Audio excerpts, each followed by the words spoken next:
I am great, Hunter. How are you? I am doing so well. I'm so excited to talk about this. I've read a little bit about you, and you're just so impressive right out of the gate. Uh, but I would love for I read a little bit about what we're talking about, but I'd love to hear a bit about where you come from, your passion, your journey with this, and so our listeners can be on the same page with us. Sounds great. So thank you so much for having me. As you've said, I've owned a sales agency for quite a while now. I've been in this industry for about 13 years. Prior to that, I was in the staffing world. So I've been doing sales for a really long time. But this is the thing I think is most important for people to understand. People will generally say, "Oh, you're good at sales. You love it. I can't do it." Well, let me tell you, I came into this industry completely by accident. I was totally tricked.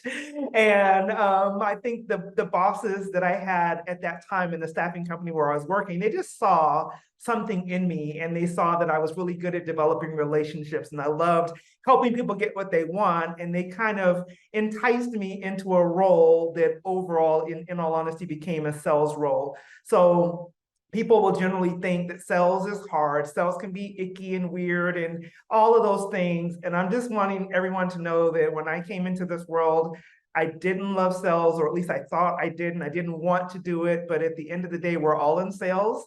And if you love helping people, you love serving people, you're already pretty good at sales. You just don't know it yet.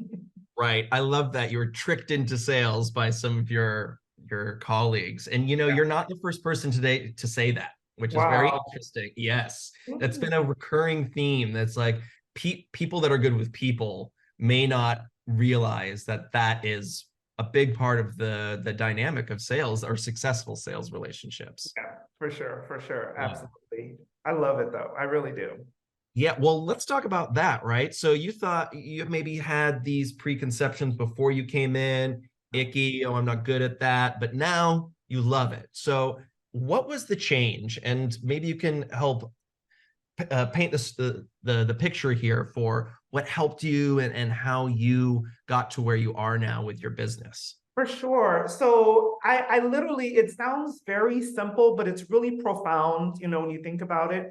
For me, it was really a mindset shift. So when my boss came to me at that time, again, this is 20 some years ago, when she came to me and said, "Hey, we want to bring you into the sales department," I was like, no, I don't want to ask people for money. I don't want my paycheck connected to whether or not I sell all of these things. And once I shifted my mindset and literally saw it from a perspective of I'm helping people get what they already want, and I have a solution to their problem. That was a game changer for me. And so, even though, because it's what most people understand sales, my company is called Sales Agency, Tish Times Sales Agency, but in all honesty, I see myself as a solution provider. So even when I get in my head, and yes, I do get in my own head all the time around it, still, it's just going back to that place of I'm a solution provider. And how dare I not give somebody a solution to a problem if I know I can help them? It's almost like if you're on an airplane and someone's having a medical emergency and there's a doctor, they have an obligation, a legal obligation to help that person. I see myself that way. I have a solution. I can help someone get what they need in their business. How dare I sit by and watch them suffer when I can actually help them? So for me, Hunter, it was a mindset shift. And if people will kind of be willing to take their thought process in a different direction, I promise you they could be amazing in this industry. That's so important, right? A miracle is a change in perspective, For sure, for sure. right? Yeah. And how how did you get to that shift? What helped you go from, oh, I don't like this, to how dare I not do it? Uh, so I don't think I'm unique in this. I think there's lots of us who will be sitting in a room and you'll maybe overhear a conversation. You're like, I know the answer. I know how to, you don't want to jump in, right? But Mhm. I would be sitting in these rooms, like at networking events or talking to someone for the first time, and I could hear what they're saying. And I could know that if they shifted something about their introduction, for instance, more people would pay attention to them. If they showed up online differently, they could probably get more ideal clients. And so I started to see, again, I see what's missing. I see the gaps. Why won't I say anything? And so I've obviously learned to make sure that, people, I ask permission to give those tips or to give people the feedback that I believe could be helpful for them. But I just realized again, I'm like, okay, I have an answer. They have a question. Why not meet them in the middle and help them to get there? And I think I believe that the fear that comes along with sales, period. I'm not going to tell people it's not scary because it really can be, but the fear began to like shrink when I saw myself as just, again, a solution provider. I want to help them they're already looking for it. There's someone right now, if you're in business, someone is Googling what you do right now. Why not be the person that they find and then the person that helps them? So I just began to see myself differently, and it made all the difference in the world for my business, for my own business, and then for the clients that I now serve. I love that. That's so helpful. And I also loved that you highlighted when you ask for permission if someone is open to feedback. Yes, yes. That's That's a that problem. was a quick one-liner, but everyone, this is gold nugget from Tish here. This is very important. Yes, you don't want to just walk up to people and go, "Hey, you have a problem. Let me fix it for you." That's going to get you less clients and probably get you into trouble. But when you're able 100%. to present yourself in a way to where people see you as that solution provider, they're going to lean in. And that's the whole thing. When we talk about maybe an introduction or the way that you're approaching people, you want people to go, "Tell me more. Yeah, I want to know how you can help me." And that's kind of like the open door. So there is some art to it, if you will, but everyone can do it, really. Yeah, yeah. So tell me a bit about Tish Times and what's the company culture like? This is something that you've built. What Yeah. what is it like over there for you?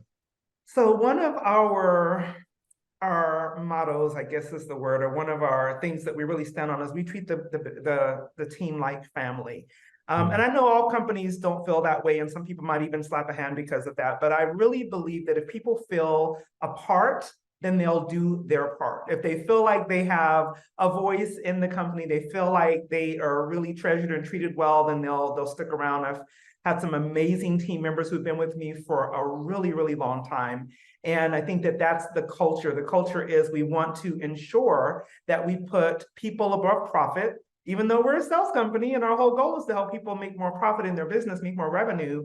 If we get out of alignment and begin to put that money first, then the problems begin to happen. And so for us, it really is a real team environment. We make sure that people that are a part of the team, if they don't have a voice, and they probably aren't on the right bus, if you remember that book. Some people are a part of a company, they don't have a voice. In my company, I felt like people need to have a voice. We have team meetings on a very regular basis.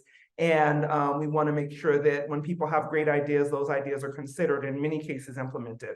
I love the work that we do, and I love the people that we get to play with, we get to work with on a daily basis. I love that, thinking of work as play. Yeah, for sure.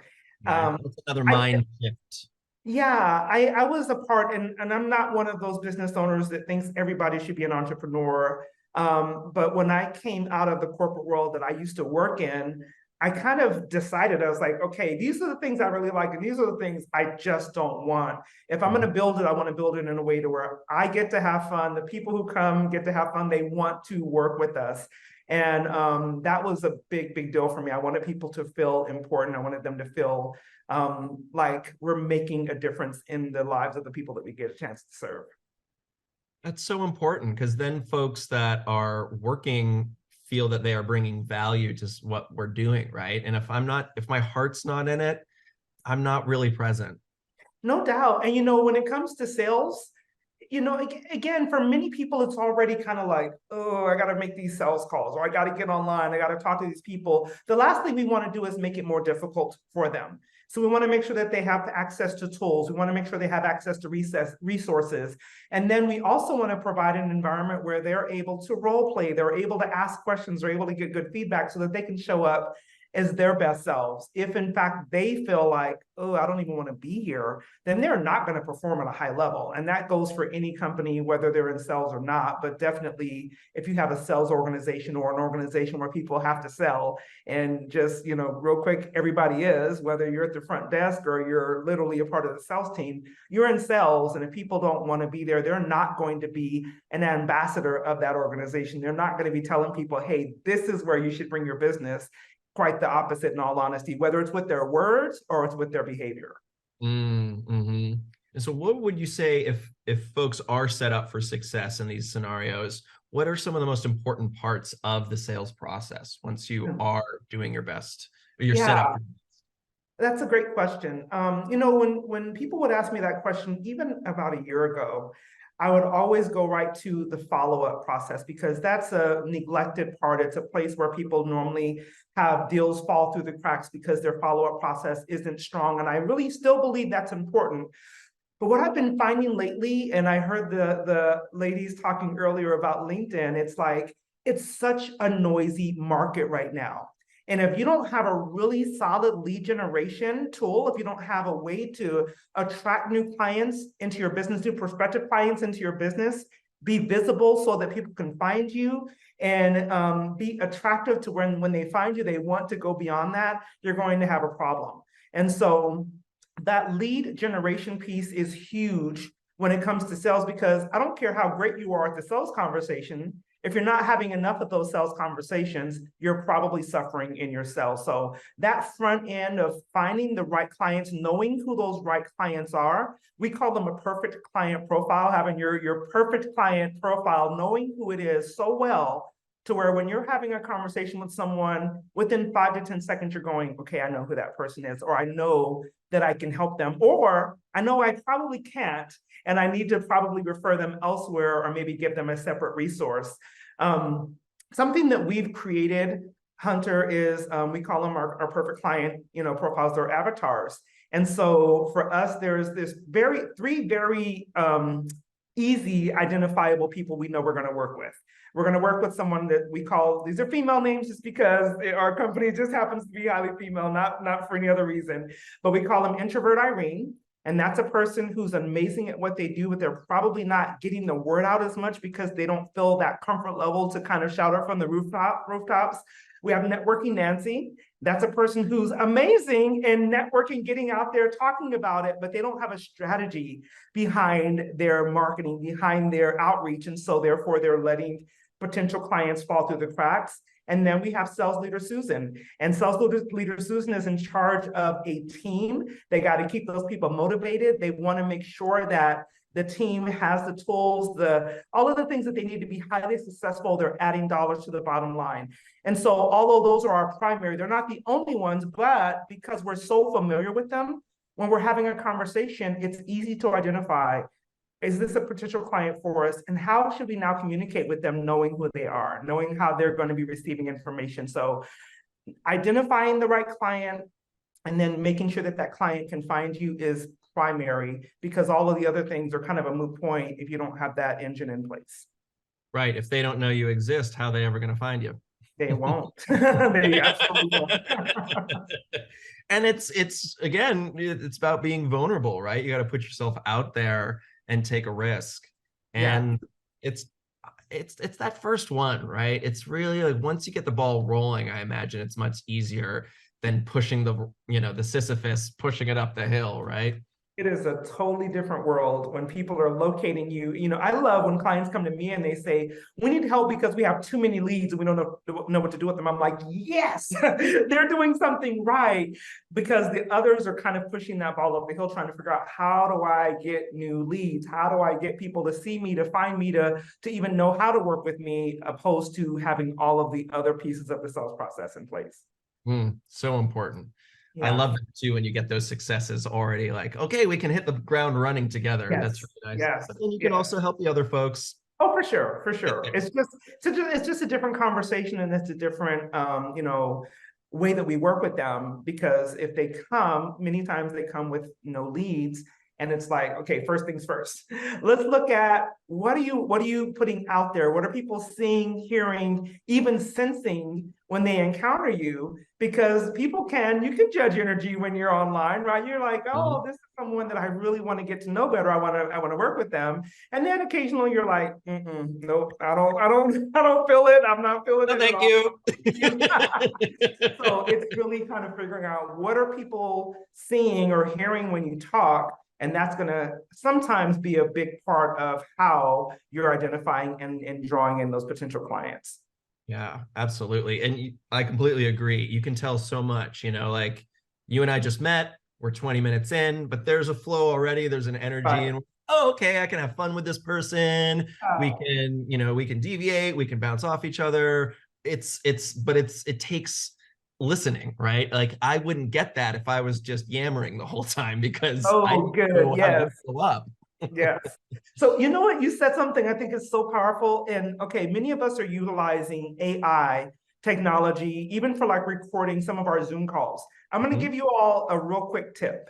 If you're using like Otter or all the other ones that record your calls so that you can go back and get your notes or whatever, go back and look because it'll tell you how many minutes you talked compared to how many minutes the person on the other end talked. And that'll be Mhm. a real clear message for you. If you're losing a lot of sales, learn how to listen more than you're talking. And that's a great tool to be able to see, oh my God, I talked for 45 minutes. They only talked for 12.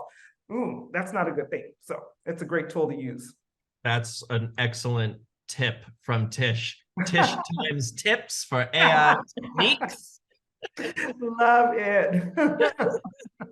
Well, okay, so that's a great one with AI, and I completely agree. And those tools are pretty powerful because you can see if you want to get real fancy with some of them, they'll also start breaking down even more metrics Oh, for and sure. see, Yeah. if people have identified their sex or their gender on there, you can see, oh, it was mostly men talking on this call. Shocking. Yes. And versus women. And like you can start to empower your teammates if you are noticing maybe you're taking up maybe more space than is needed, or vice versa. You can Or not pitch. enough. Exactly. So it's like taking those tools and then kind of utilizing them as sales tools, right? As metrics for you to be able to look and say, hey, if I tweak these things, I might be more successful if I learn how to ask the right questions so that the people who are in the room or on the call, they're able to kind of provide me with what they're really looking for. And now I know how to develop that solution. And I'm not just talking about who I am, how awesome I am, how wonderful I can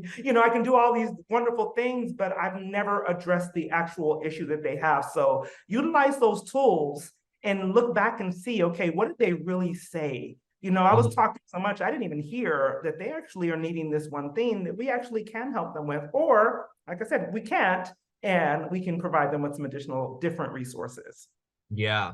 And also I don't know if y'all do this, but do you have multiple folks from your team on a call, or is it usually just one-on-one? No, often, especially on an intake call, we do. We want everyone to be involved, and that could be problematic. It really can be. Mm, Don't set it up in advance for sure, and know what you're bringing to that call and what you're listening for. So, right. And when those roles are defined, I imagine can be very powerful because if someone's taking the lead on communicating with a client and someone else is listening, they might pick up on things that the lead maybe didn't get that subtlety. for sure, absolutely, no doubt about it. Yeah, yeah. Teamwork makes the dream work, right, Yeah, Tish? it definitely does. Absolutely. Oh my goodness. I'm so glad that we're talking about this. It's like really looking at how are you utilizing the tools that you already have in your business on a daily basis. Social, for instance, is another tool that people probably spend a lot of time on, but probably don't use it really well for sales. And Mm. so it's like looking at that's another place where you can go back and look at your analytics and see, okay, who's opening what? Who is looking at everything you do? And why haven't you jumped on a phone call with them? Why haven't you tried to serve them differently? Because obviously they're giving you a little hand raise and you're not paying attention to it. So it's like figuring out how to use some of the tools that we're already using, but we're probably not using them as a part of our sales process, which really you can. And in many cases, you absolutely can. Yeah, and what you're talking about, what I'm inferring is the follow-up. Yes. Oh my God. Okay. So follow up is my favorite, by the way. It really is. I wrote a book called Networking is Not a One Night Stand. And I wrote that book because, because people, number one, they go in too strong and then there's no real follow up. There's no relationship really built. And I would dare say that follow up doesn't start at the inception of the meeting. And it doesn't end at the end of an interaction.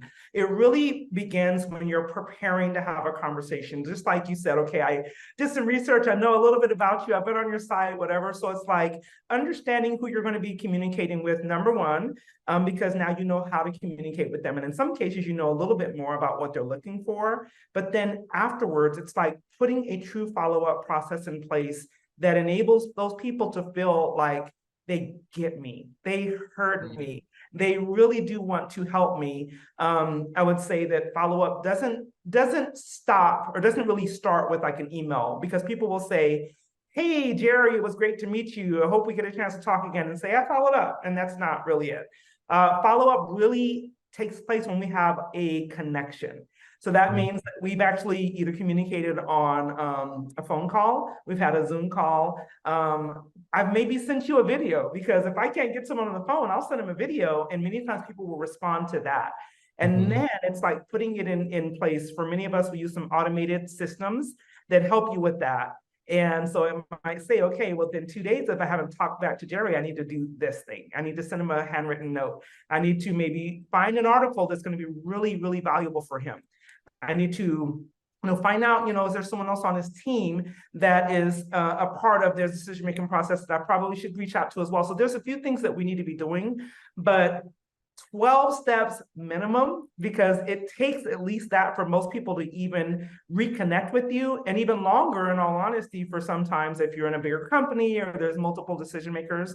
So having a follow-up process will save you time, even though you feel like, I don't have time to do that. You don't have time not to do the follow-up. You really And I actually have a gift I can give to people if they're interested. It's called the Flawless Follow-Up Formula. And on our website, there's a resource page. Matter of fact, I think it's tishtimes.com/resources. You can click it, it's free. And it enables people to be able to have a follow-up schedule. Some people it'll work for automatically, but for many, you can customize it and use it however you want to for your business. But it's a starting place for people who don't have a real follow-up system in place right now. That is so great, because it's so important to have a repeatable system that we can breathe within and customize and change and adapt, but we still have some sort of structure that we can fall back on, right? No doubt. Exactly. As I said, it's a template. So you don't have to go, okay, Tish said do this, this, this, this. And for some people that will work, for many companies it won't. So you'll have to kind of adjust it and make it fit your industry, make it fit your personality, the way that you actually communicate with people, but do something. Don't just assume that they're going to call me when they're ready to buy. That's not going to happen in most cases. Yeah. Do you have any other tips? We have just a couple minutes left. Any other top tips from Tish Times for entrepreneurs that are, maybe struggling to close deals, some things that they can do to close sales faster and develop that repeatable process? Yeah, I mean, it really is putting profit-producing activities into your daily schedule. And so many times we think, well, sales aren't closing fast enough. But if I look at your schedule, it's like, okay, what have you done throughout the week to really build that pipeline? And that pipeline is just all of the people that you've communicated with, who you identified as potential perfect clients for you. We're not filling that pipeline up in most cases because we don't have those profit-producing activities happening on a daily basis.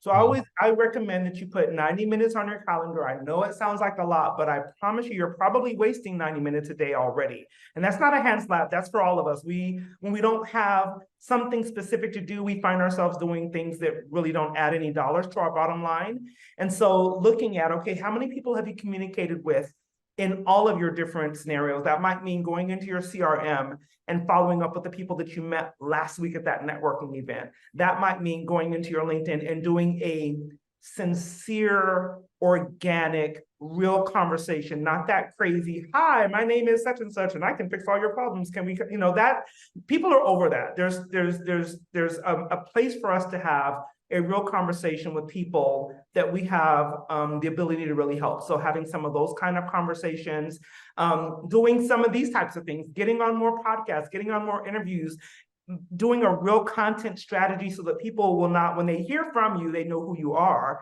because they've seen you many, many times on social and heard you on podcasts and those types of things. So those things are daily types of activities. And I think on that resource page, we also have a profit producing activities list of things that you can pick 3 to 5 things to do every single day to make sure you're adding more dollars to your bottom line. I love that. So many awesome tips and strategies and philosophies here with you, Tish. This is really, really lovely. We unfortunately are almost out of time. We only have 2 minutes left. Got it. Got it. Yeah, but is there obviously LinkedIn, it sounds like you're very active on tishtimes.com. Folks can reach out to you that way. Any other things that are you on any upcoming podcasts or things that we can check you out on? Anything you want to share? I wish I had it prepared for that because yes, I have lots of things I'm doing. You know what? I'm not surprised with you, Tish. I will say that I'm on all the socials. You can find me with Tish Times, just my name, on all the socials, and anything that I have upcoming is going to be shown there. So follow me on Instagram, on LinkedIn, on Facebook, and you'll be able to see all the things we have going on. And I will just say to you, salesy is a mindset. So if you're telling yourself, I can't sell, it feels weird, it feels icky, check your mindset and know that if you'll dial it back and say, who can I help today instead of what can I sell today, it'll change the way that you do business. Okay, putting it on my wall. Who can I help today instead of what can I sell today? Mic drop from Tish, left and right. Well, I hope we get to do this again, Tish. This has been absolutely delightful. Please come back and you will see all your socials blowing up from my requests because I want to keep the conversation going with you. I appreciate that, Hunter. Thank you so much. You were fantastic. Thank you. I appreciate that too. Have a great rest of your day, Tish. Likewise. Thank you. Bye.